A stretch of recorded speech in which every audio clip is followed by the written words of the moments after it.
Welcome back, people. So with the new projects coming along, I just had some concrete guys out, and we're gonna start doing this Saturday.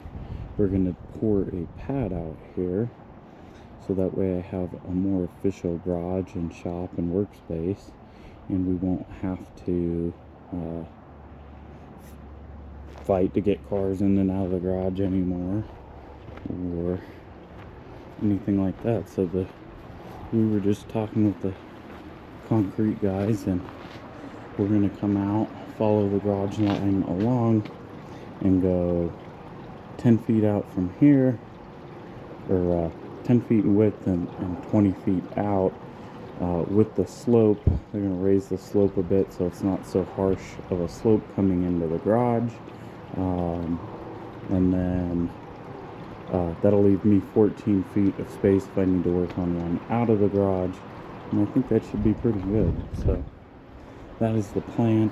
I may end up deciding tonight just to go extra and add in this side as like just a drop off for water to shed, and then on the back side of it over there, may end up deciding to add an extra 5 feet. We haven't completely decided on that yet, and it's something that I had to think about, because we're planning on eventually out there doing another pad where I can put in concrete and do a car lift, so that way later on down the road I can pull cars over there, put them on the lift, and then pull them back into the garage or whatnot. So that is the plan for now. Let's hope. I don't know. Should I just go bigger? I'm thinking while they're here doing it, I might as well just do the extra and go bigger, so that way I don't have to have anybody back out, just to add the little bit to the end of the house or whatever it may be. But as for now, that is the plan and the update to what I would call my shop, and working out of my garage here on all these projects.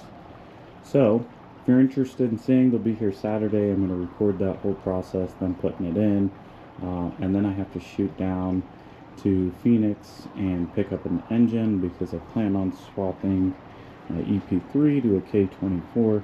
So that's something else I'll have to do that Saturday, so I may end up filming that process as well. So if you're interested in that kind of stuff and you want to hang out and watch me do stupid stuff that just is for building cars and putting all of my money into cars and that kind of thing, this might be the channel for you.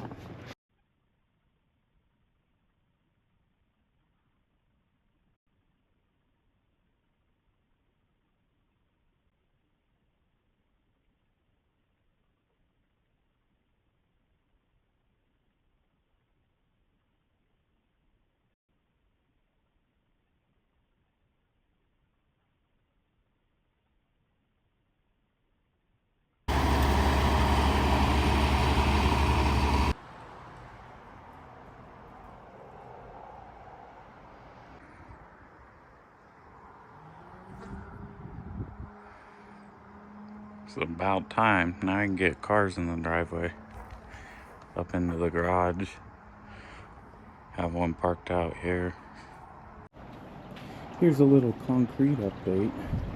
The concrete is in, and oh my god, is it amazing to have a whole driveway that can fit a few cars, plus an easier approach to my garage. And I'll insert some clips of this getting done. Shout out to Caliber Concrete and Jordan over there at Martin Marietta. I think I said that right. Anyways, here's the concrete.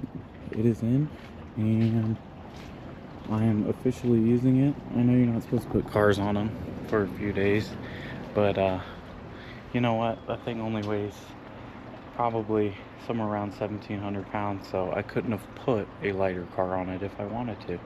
But yeah, I'm super happy with this, because it's going to make getting projects done a whole lot easier.